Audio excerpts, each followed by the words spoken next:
There's a dramatic psychological maturing as people move into their 30s. The other thing that characterizes the turbulent 30s today is the turbulence. There's so much to do because it's all been postponed from the 20s. Everybody's sleep deprived.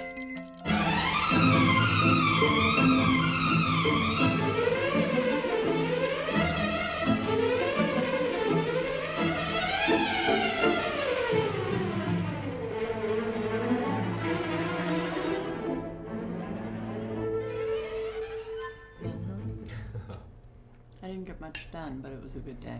It's hard to remember life before kids. Sometimes I think pre-kids, what did I do with all that time?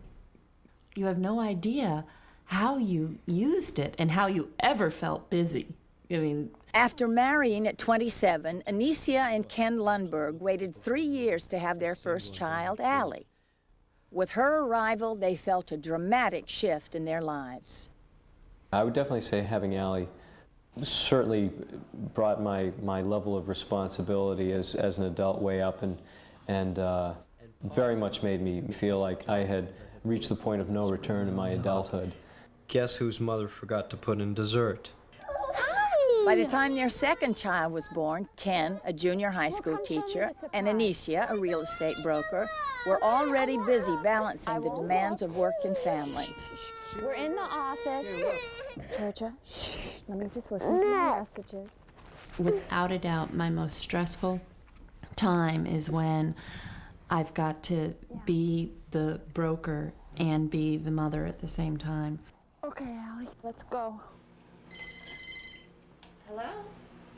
Almost on cue, my children know when it's a business phone call, and that's definitely their signal to act out, because they're at the age where if someone else has my attention, they want it all the more.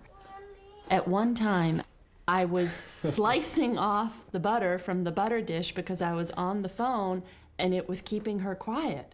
And I'm halfway through the butter and I realize that I'm feeding my 3-year-old a stick of butter, which didn't kill her. And the deal went together, but it made me feel pretty bad. After teaching all day long at a junior high school, Ken rushes off to pick up his own 2 kids at daycare. Did you go in the pool? Oh, you're all wet. It's like tag team parenting. And I do get tired. Every morning when I pack that thermos before I go to school, I know that I'll probably drink most of it on the way home, because when I get the kids in the car and make the commute home, I feel like I'm going to nod off. And I've had my problems with falling asleep at the wheel, so I need to be careful about it. But you get dog tired. And if raising 2 kids and teaching full-time weren't enough, Ken is also working toward his Master's of Education at night. It is a juggling act, but once you get your schedule down, it works.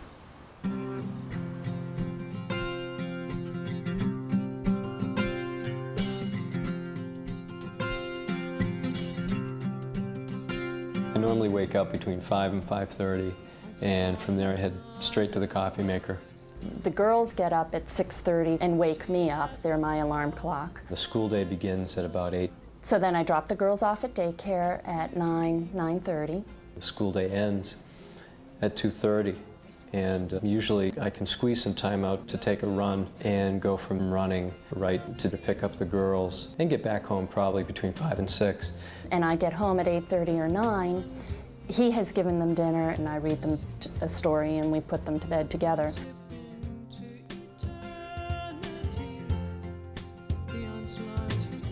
The first thing that gets squeezed is our time together.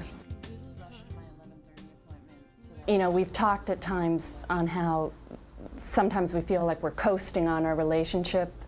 And it's almost like we're on automatic pilot, meaning we're slaves to the schedule and to our obligations, and it will hit us smack in the face. No, I feel like I haven't seen you for days. You haven't. I haven't seen you for days. When I come home and the kids go to bed, that's when I'm just out. It's definitely Definitely something that makes you feel old. When I fall asleep. Yes. It does make you feel old. It really does. I mean, maybe it's worse. Maybe it's worse for a man. You feel like my sex life is gone. We're gonna wake up. You're gonna get in my bed. And I'm very satisfied and very happy, and I know Ken is too. Of course, you always wonder, well, are the kids, and you know, am I doing the best I could do at work, and am I doing the best I could do at home? But you're always going to wonder that. One thing I look forward to is watching my kids grow up and seeing them at different points. That's what I'm most interested in, seeing them change and being as much a part of it as I can.